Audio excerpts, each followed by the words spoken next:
በደህና ተነስ። እሺ እኔ አሁን የልጅ እናት ነኝ። እኔ አሁን ልክ በደህና ተነስ። እግዚአብሔር በእናትህ አንተ በእግዚአብሔር ሆነ ነገር ሩታዬ፣ የምሬን ነው። በቃ እሺ ይቅርታ፣ በቃ ይቅርታ እያልኩሽ ሩታዬ፣ ላሳለፋችሁ ጊዜ ይኖራል፣ የኔ ህይወት ይፋ ይኖራል።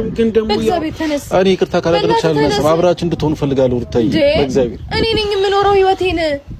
እንዴት ነው አንተ በሱ ስም ይቅርታ አንተ የምትጠይቀኝ? በቃ ወንድም ያር ጠየቅኩት። በቃ እየጠየቅኩሽ ነው ይቅርታ ሩታዬ። ሻንተ እሱን ህይወት ትኖርለታለህ?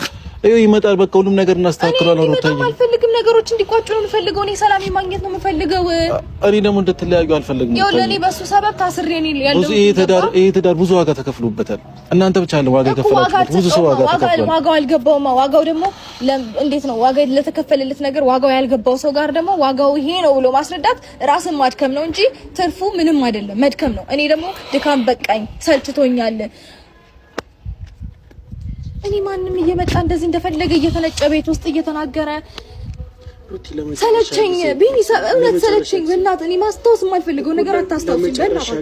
በቃ እኔ ሰልችቶኛል። ኧረ አውጣዬ በቃ ለመጨረሻ ጊዜ እንዴት ነው ይሄን ነገር የምቀበለው? በፍጹም እኔ ለማንም እድል አልሰጥም። ኖ ነገሮችን እናስተካክል። እሺ በይ ከጋሼ ጋር ሆኖ ነገሮችን ለማስተካከል እየሞከርን ነው። የማይሆን ነገር ነው። እባካችሁ ልለምናችሁ፣ ጋሼ አታስጨንቁት። በቃ ማረፍ ነው ያለባቸው። በቃ ያንን ነገር ብቻ እንድንጨርስ ሩታዬ፣ ኧረ ይቅርታ አድርጊ። በቃ እሺ በስልክ አወራለሁ። የምትረዳኝ የምታግዘኝ ነገር በስልክ አወራለሁ። ነገ እንገናኛለን። እሺ ከዚህ በኋላ ግን እኔ እንደዚህ እያልኩሽኝ ለቀሽኝ ትይዘ ነው። በቃ ምንም ማድረግ አልችልም። ይሄ የኔ ህይወት ነው። በቃ እንደዚህ ተንበርኬ ይቅርታ እያልኩሽ ነው። ምን ላድርግ እኮ ይቅርታ እያልኩሽ አልጠፋህም። ያንተ ጥፋት ቢሆን እሺ ይቅርታህን እቀበላለሁ። ያንተ ጥፋት አይደለም። ለወንድም ጥፋት ደግሞ አንተ ልትንበረከክለት አይገባም። ገባ